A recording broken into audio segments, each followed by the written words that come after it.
আসসালামু আলাইকুম। আজকে আমরা ত্রিগোণমিতিক এবং ইনভার্স ত্রিগোণমিতিক ফাংশনের ডোমেইন এবং রেঞ্জ সম্পর্কে জানব। ঠিক আছে? আচ্ছা, তো আমরা ত্রিগোণমিতিক যে ফাংশনগুলো আছে সেগুলো একটু দেখি কি কি আছে। প্রথমে আছে sin x, এরপরে cos x, এরপরে দিলাম tan x, এরপরে cot x, এরপরে sec x, আশা করি দেখা যাচ্ছে।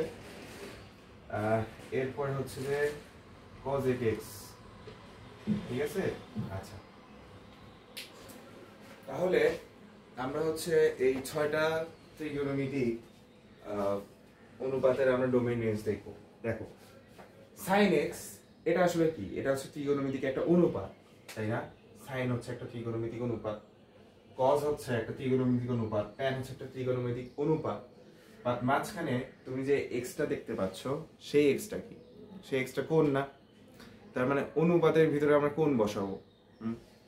আচ্ছা, আমরা যখন ইনভার্স ত্রিগোণমিতিকটা দেখব বা আমরা যেটা পড়ে আসছি আমরা এভাবে লিখি না, sin ইনভার্স x।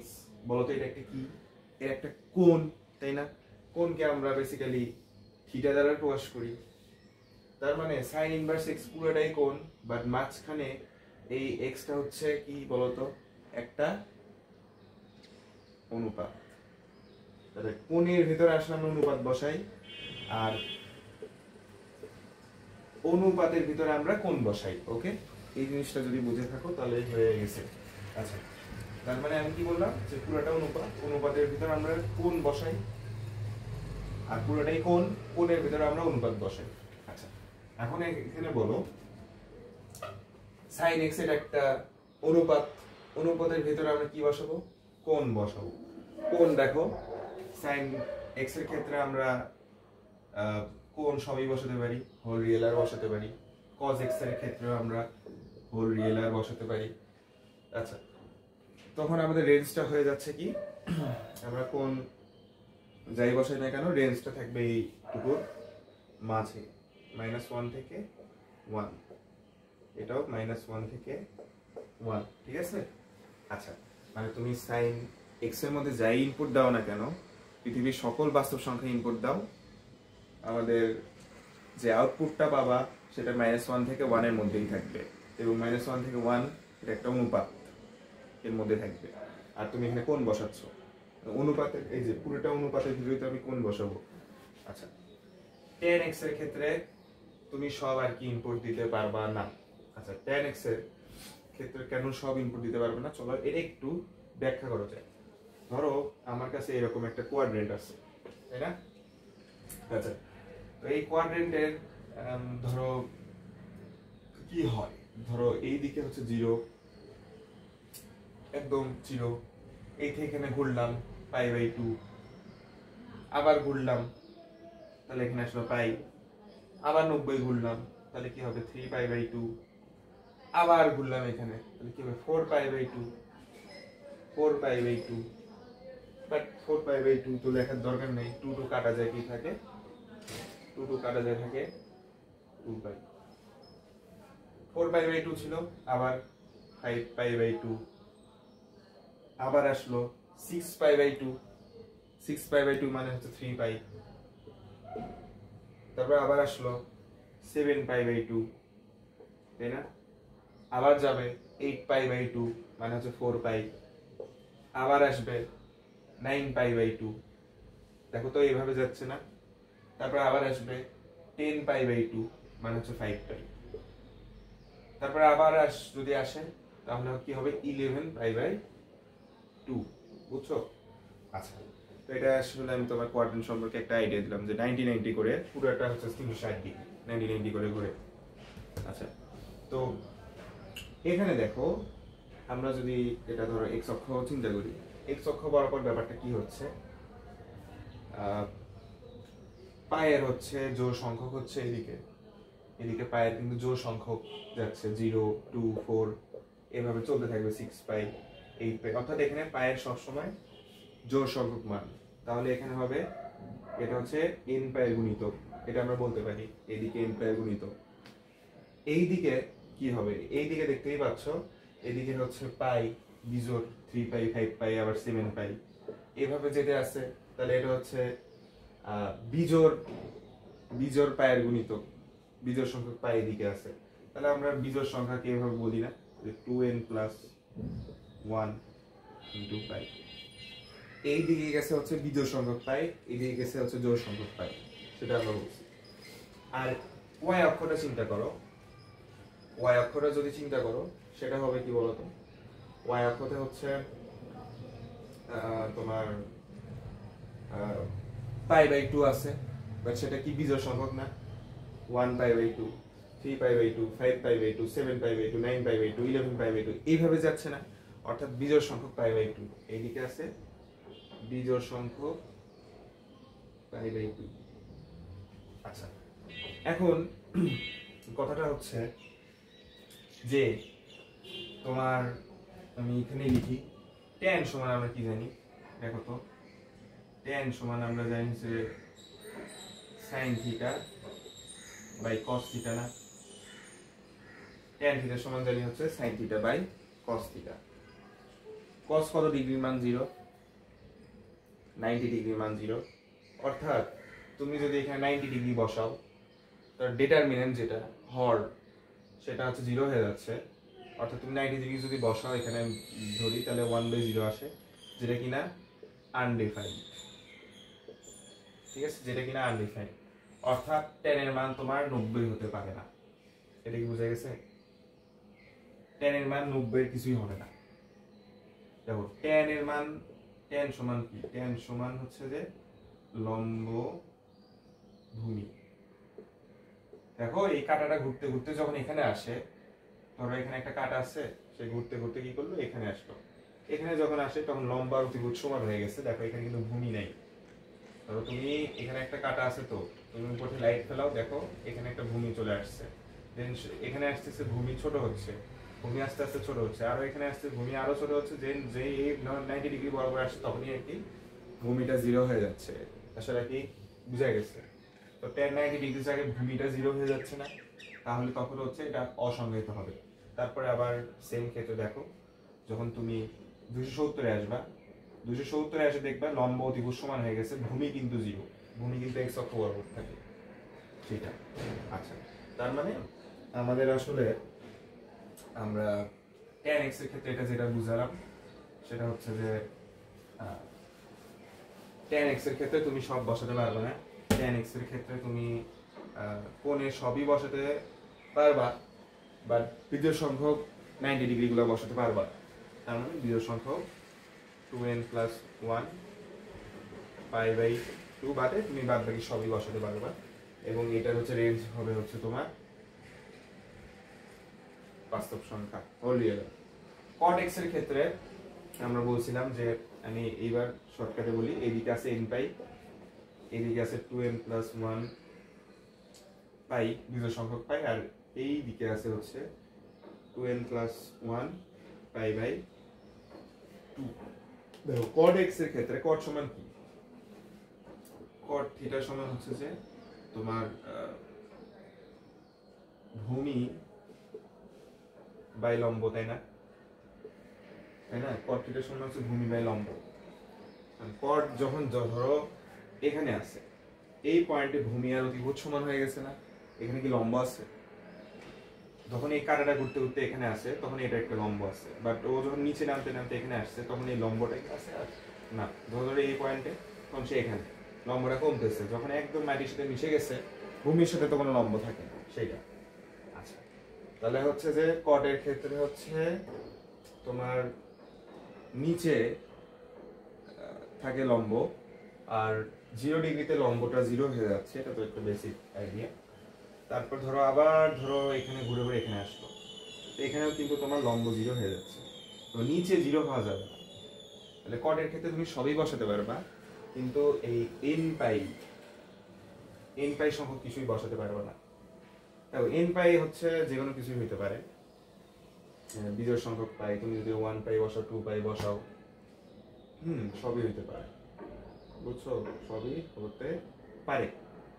আচ্ছা, তো তুমি আসলে পাই রিলেটেড কিছু বসাতে পারবা না, 0 1 বা বিজোড় সংখ্যক পাইও তুমি বসাতে পারবা না।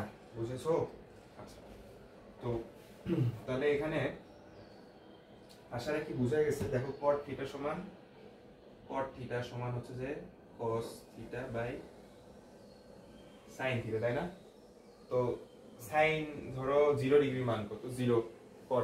cos 0 ডিগ্রি মান 1, 1/0 0 ডিগ্রি 0, এ দেখো 0 180 360 360, তারপরে কত হয় 480 সম্ভবত, এইভাবে 480 না, সরি। তো এইভাবে আর কি পায়ের গুণিতক তুমি কিছুই বসাতে পারবা না। তো সেটাই বোঝানোর চেষ্টা করলাম। তো cot থিটার ক্ষেত্রে সবই বসাতে পারবা, বাট পাই রিলেটেড কিছু বসাতে পারবা না। বুঝা গেছে? এবং কোণের ক্ষেত্রে এবং সবই হবে তোমার বাস্তব সংখ্যা, যেটাই বসাবা আউটপুটে আসবে tan আর cot এর ক্ষেত্রে বাস্তব সংখ্যা অনুপাত। আচ্ছা, sec আর cosec এর ক্ষেত্রে দেখি। sec থিটা মানে হচ্ছে 1/cos থিটা। sec থিটা মানে হচ্ছে 1/cos থিটা। cos কত ডিগ্রি মান 0? cos 90 ডিগ্রি মান 0। তার মানে তুমি sec এর ক্ষেত্রে সবই বসাতে পারবা, বাট 90 রিলেটেড কিছুই বসাতে পারবা না। sec cos 270 এর মানও কিন্তু 0। তো নিচে যদি 0 হয়ে যায়, ডিটারমিনেন্ট হল সম্ভবত বলে, তাহলে সেটা হচ্ছে অসংজ্ঞায়িত হয়ে যাচ্ছে, আনডিফাইন্ড হয়ে যাচ্ছে। তো sec এর ক্ষেত্রে তুমি π/2 রিলেটেড কিছুই বসাতে পারবে না। সবই বসাতে পারবো sec এর ক্ষেত্রে, বাট π/2 রিলেটেড কিছুই বসাতে পারবো না। এটা তুমি চিন্তা করো। দেখো sec আর tan আর sec একই, এভাবে মনে রাখতে পারো। যেমন আমাদের সূত্র আমরা পড়ছি যে sec square theta minus tan square theta সমান 1। আবার ধরো tan x কে যদি আমি ডিফারেন্সিয়েশন করি তাহলে sec স্কয়ার x পাওয়া যায়, তাই না? আচ্ছা, ধরো sec স্কয়ার কে যদি আমি ইন্টিগ্রেশন করি, sec স্কয়ার x কে ইন্টিগ্রেশন করলে তোমার tan x পাওয়া যায়। তো এইভাবে মনে রাখতে পারো tan x আর sec x এর একটা সম্পর্ক আছে। দ্যাটস ওয়াই tan এর ক্ষেত্রেও যেটাই ডোমেন, sec এর ক্ষেত্রে যেটাই, এটা শর্টকাট মেমরি হিসেবে মনে রাখতে পারো। আচ্ছা, cosec x এর ক্ষেত্রে জাস্ট উল্টা। cosec মানে কি ভাইয়া? cosec এর ক্ষেত্রে মানে হচ্ছে তোমার হচ্ছে তুমি 1/sin থিটা। এখন sin কত ডিগ্রি মান 0? 0 ডিগ্রি মান 0। তার মানে তুমি পাই রিলেটেড কিছু বসাতে পারবে না। 0 * পাই 0, 1 * পাই 180, 100 sin 180 মান 0, 2 * পাই sin 360 এর মান 0। তুমি পাই রিলেটেড কিছু বসাতে পারবা না। যে cot এর সাথে cosec মিলে গেছে, ওই সূত্র আছে cosec square theta minus cot square theta is equal to 1। যাই হোক, ওইটা জাস্ট মনে রাখার ক্ষেত্রে যে তোমার sec এর সাথে tan এর যে ডোমেন সেটা সমান আর কি, আর cot এর সাথে cosec এর, এটা আমি একটু মনে রাখার জাস্ট বললাম আর কি, থিওরি আমরা পড়ি। আচ্ছা, এখন তুমি যদি এখানে sec এর ক্ষেত্রে তুমি ডোমেইন বসাও এইগুলা, তাহলে তুমি রেঞ্জ কি পাবা? রেঞ্জ তুমি বেসিক্যালি সবই পাবা। তবে তোমার হচ্ছে -1 থেকে 1 এর ভেতর যারা আছে তাদেরকে পাবা না। এই বিষয়টা কিরকম দেখো, এই যে আমরা এখানে একটা যদি রাখাই, এই ব্যাপারটা কি, সংখ্যা রেখে যদি ব্যাপারটা স্থাপন করি, ধর এটা -1 আর এটা হচ্ছে তোমার 1, সংখ্যা রেখে, তাহলে এটা দ্বারা বোঝাচ্ছে, এই -1 থেকে 1 দ্বারা বোঝাচ্ছে যে -1 থেকে 1 এর ভিতর যা যা আছে সবই, -1 থেকে 1 এর ভিতর যা যা আছে সবই, ঠিক আছে, সেটা বোঝাচ্ছে। আচ্ছা, সাইন আর কসেক উল্টা, তার মানে কসের ক্ষেত্রে হবে রেঞ্জটা হবে এগুলা বাদ, তাই না? দেখো এদের মধ্যে যে মানগুলো আসে সেগুলো খুব ছোট ছোট মান না, একের চেয়ে ছোট ছোট মান। ধরো এখানে আছে হাফ, তার আগে আছে 1/3, তার আগে আছে 1/5, তার আগে এইভাবে যেতে আছে 730। ধরো তুমি যদি এই মানগুলোকে উল্টাও, সাইনের উল্টা হচ্ছে কসেক, তাহলে এই মানগুলো উল্টাও, এইগুলো বড় হয়ে যাচ্ছে না? তার মানে এই বড় মানগুলো এইদিকে না, কসেকের ক্ষেত্রে। আশা রাখি বোঝা গেছে। তো যার কারণে -1 থেকে 1 এর মধ্যে কসেকের কোনো মানই হবে না। অ্যাজ ইউজুয়াল সেকের ক্ষেত্রেও সেম। -1 থেকে 1 এর মাঝে কিছুই হবে না। আচ্ছা, তো আশা রাখি এই বিষয়টা ফিল করা গেছে। এখন আমরা ইনভার্সেটটা দেখি। ইনভার্সে কি বসাতে পারবো মিশে দিচ্ছে। এখন আমরা ইনভার্সেটটা দেখব। এখন আমরা দেখব ইনভার্স ত্রিগোণমিতি। ঠিক আছে? আচ্ছা, দেখো ইনভার্স ত্রিগোণমিতির ক্ষেত্রে তুমি sin x এর জায়গায় ইনভার্স ত্রিগোণমিতি sin inverse x cos inverse x tan inverse x cot inverse x sec inverse x cos inverse এরকম। ইনভার্সের ক্ষেত্রে এটা পুরাটা কোণের ভিতরে আমি এবার অনুপাত বসাবো সেইটা, এবং sin x এর যেটা রেঞ্জ সেটা হয়ে যাবে এখানকার ডোমেইন। বুঝছো? অনুপাতের যে রেঞ্জটা ছিল আগের বার, ইনভার্স মানে উল্টা না, ওখানকার যেটা রেঞ্জ পাইছিল এর আগের ইয়াতে সেটা হয়ে যাবে এখানকার ডোমেইন, কারণ ইনভার্স আর উল্টা, ইনভার্স মানে তো উল্টা। তার মানে sin ইনভার্স x পুরোটাই কোণ sin inverse x, but x টা কিন্তু অনুপাত। কোন মানে এই পুরো কোণের ভিতরে আমি অনুপাত বসাবো। অনুপাত তাহলে কি কি ছিল, যে -1 থেকে 1 এগুলোই বসাতে হতো। cos ইনভার্স x এর ক্ষেত্রে -1 থেকে 1 এগুলোই বসাতে হতো। আর এখানে তুমি পাবা রেঞ্জ, এবার তুমি একটা কোণ পাবা, আউটপুটে তুমি কোণই পাচ্ছ, পুরোটা কোণ, তাহলে আউটপুটে তুমি কোণই পাচ্ছ। তুমি ইনপুট দিচ্ছ অনুপাত, আউটপুটে তুমি কোণই পাচ্ছ কারণ পুরোটাই কোণ। তাহলে এখানে তুমি পাবা হচ্ছে যে -π/2 থেকে π/2, এই হবে এটার রেঞ্জ। আচ্ছা, আর cos ইনভার্সের ক্ষেত্রে হবে 0 থেকে π। এখন তুমি বলতে পারো ভাইয়া সাইন cos এর ক্ষেত্রে তো দেখালেন যে হোল রিয়েল আর বসানো যায়, তো এখানে তো হোল রিয়েল আসছে না, এখানে কিছু সংখ্যা বাদ যায় আর কি, কিছু এটা বাদ যায়, তো এটা আসলে মানে একটা হবে তোমার ডিরেন্সে গেলাম। tan ইনভার্স x এর ক্ষেত্রে দেখি, tan ইনভার্স x এর ক্ষেত্রে রেঞ্জ পাই তো সব হোল রিয়েল আর বেসিক্যালি এখানে আমি কি অনুপাত বসাবো, অনুপাত সবই হয় হোল রিয়েল আর cot ইনভার্স ক্ষেত্রে হোল রিয়েল আর। আচ্ছা, এখন এটা যে রেঞ্জ এটা কোণ হবে, তো tan ইনভার্স x একটা কোণ, cot ইনভার্স একটা কোণ, এটা কোণ হবে। কোণ কত হবে বলো তো? কোণ হবে হচ্ছে -π/2 থেকে π/2। আশা রাখি তোমরা থার্ড ব্র্যাকেট ফার্স্ট ব্র্যাকেট ব্যাপারটা বুঝো। এটা ফার্স্ট ব্র্যাকেট থার্ড ব্র্যাকেট মানে π/-π/2 সহ π/2 সহ এর মাঝখানে যতগুলো আছে, আর ফার্স্ট ব্র্যাকেট মানে -π/2 বাদ π/2 বাদ এই দুটো বাদে মাঝখানের গুলো, বুঝছো? মানে এটার ব্যাপারটা এরকম, ফার্স্ট ব্র্যাকেট মানে হচ্ছে এরকম যে ধরো এটা -π/2, এটা π/2। ফার্স্ট ব্র্যাকেট যেটা বোঝাচ্ছে যে π/2 বাদ -π/2 বাদ π/2 বাদ এটা বাদে মাঝখানে যা যা আছে। আর থার্ড ব্র্যাকেট যেটা বোঝায় যে এটা সহ মাঝখানে যা যা আছে। আসলে কি বুঝায় গেছে? আচ্ছা, sec ইনভার্স x এর ক্ষেত্রে আমরা অনুপাতই বসাবো। অনুপাত ওই যে দেখছিলাম যে কি কি অনুপাত হয় বেসিক্যালি,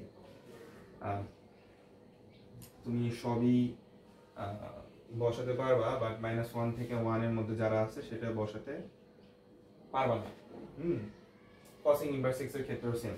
অথবা এই জিনিসটাকে এভাবে লেখা যায়, এই জিনিসটাকে এভাবে লেখা যায় -ইনফিনিটি থেকে -1, -ইনফিনিটি থেকে -1 ইউনিয়ন 1 থেকে ইনফিনিটি, অর্থাৎ -ইনফিনিটি থেকে -1 আর 1 থেকে ইনফিনিটি পর্যন্ত যা যা আছে সবই বসাতে পারতেছে। ইউনিয়ন মানে সেট, সেটা মানে এই সেট আর এই সেট সবগুলোই, সেটাই ইউনিয়ন দ্বারা বোঝায়। ঠিক আছে, এভাবে প্রকাশ করতে পারো। এই cos ইনভার্সের ক্ষেত্রে এরকমই আমি এভাবে প্রকাশ করলাম, তোমার যেটা ইচ্ছা। তুমি অনুপাতে সবই বসাতে পারবা, বাট এখন কোন কি পাবা? কোন তুমি যেটা পাবা sec ইনভার্স x এর ক্ষেত্রে কোন পাবা হচ্ছে যে 0 থেকে π, তবে তুমি π/2 হবে না, বুঝছি? 0 থেকে π বাট π/2 হবে না, কারণ কি sec 90 sec 90 এর মান কিন্তু দেখ sec 90 মানে হচ্ছে 1/cos 90 cos 90 মান 0 1/0 মানে আনডিফাইন্ড সো π/2 হবে না sec ইনভার্স x এর মানে এই কোণটা কখনো π/2 90 হতে পারে না আর হচ্ছে যে cosec ইনভার্স x এর ক্ষেত্রে -π/2 থেকে π/2 মাঝখানে সবই হবে কিন্তু 0 হতে পারবে না কেন 0 হতে পারবে না ভাইয়া কারণ cosec সমান হচ্ছে যে 1/sin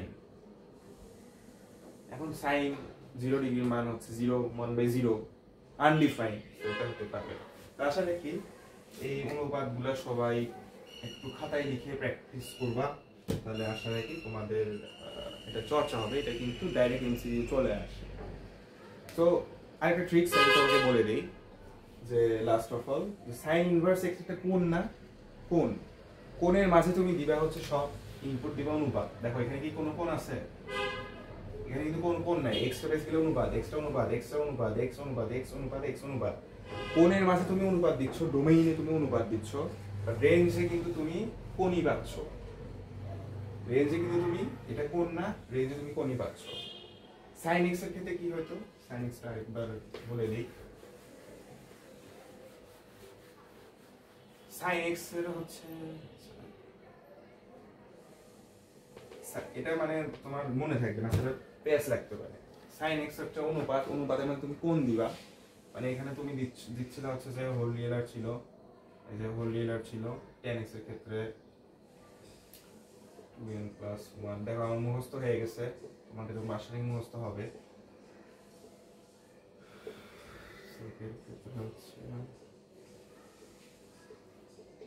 আমি কিন্তু আর ভাবিনি আমি জাস্ট শর্টকাটে মনে রাখলাম sec আর tan একই তাদের সূত্র আছে তো সেভাবে কিন্তু আমি লিখছি এটা খুবই হেল্প করে আসলে পরীক্ষার হলে এত কিছু ভাবার টাইম থাকে না তো তুমি দেখো এখানে কিন্তু তুমি কোণই দিছো sin x অনুপাত অনুপাতের মধ্যে তুমি কোণ দিছো কোণ দেওয়ার পরে তুমি অনুপাত পুরোটা কিন্তু অনুপাতই পাবা এটা তো অনুপাত ইনপুট দিছো কোণ কিন্তু আউটপুট পাবা হচ্ছে অনুপাত অনুপাতগুলো কি কি ছিল এই যে দেখো -1 থেকে 1 এটা -1 থেকে 1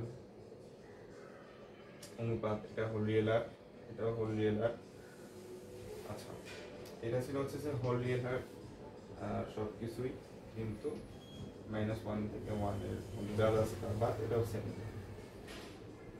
তো আশা রাখি ব্যাপারটা বুঝতে পারছো আমি তোমাকে কি বোঝাতে চাইলাম ধন্যবাদ